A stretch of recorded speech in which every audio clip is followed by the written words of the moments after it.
Monsieur le Président, Monsieur le Premier ministre, Madame et Messieurs les ministres, mes chers collègues. Immigration ou invasion? C'est la question que posait l'ancien président de la République, Valéry Giscard d'Estaing, à la une du Figaro Magazine en 1991. Notre génération a le devoir de répondre clairement, sereinement, à cette question que nos prédécesseurs, hélas, n'ont pas su aborder avec constance.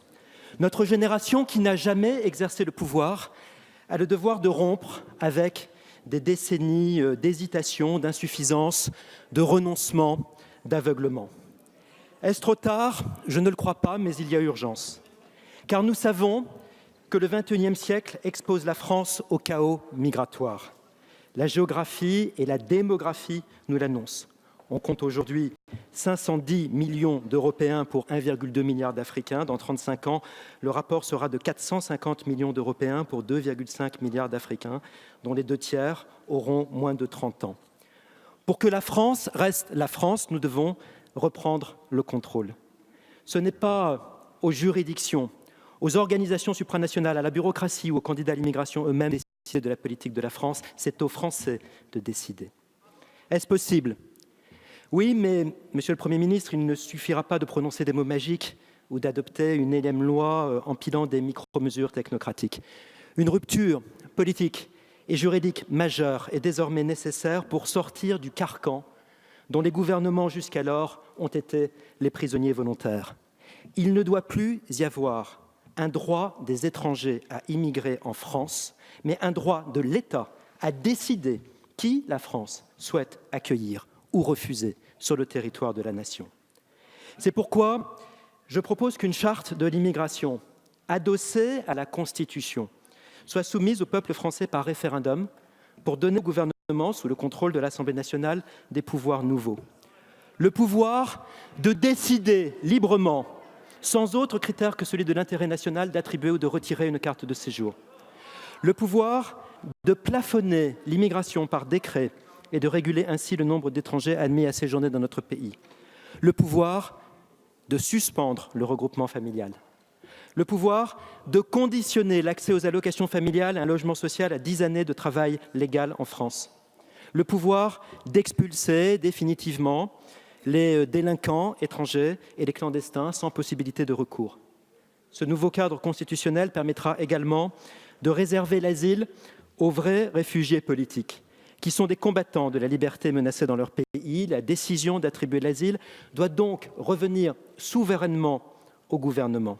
Les demandes d'asile en provenance des pays démocratiques doivent être refusées par principe. Seul le Premier ministre, à titre exceptionnel, en décide autrement.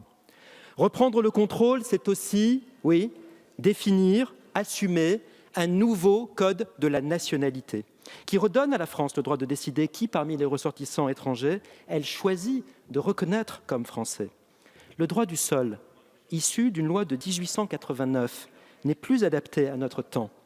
La naissance d'un étranger en France ne doit pas nécessairement conduire à ce qu'il devienne français. Je propose donc, oui, la suppression du droit du sol.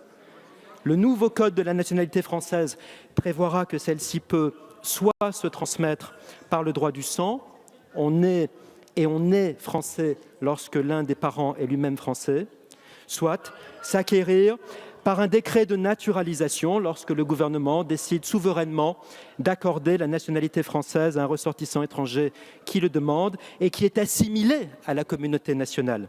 L'assimilation étant évaluée par la maîtrise de la langue française, le respect de nos lois, l'adhésion à notre civilisation et la contribution au rayonnement de la France.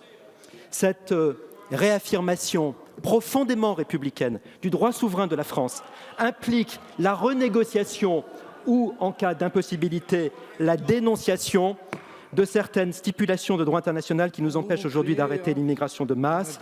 J'ai déjà dit à cette tribune les graves difficultés que pose la Convention européenne des droits de l'homme.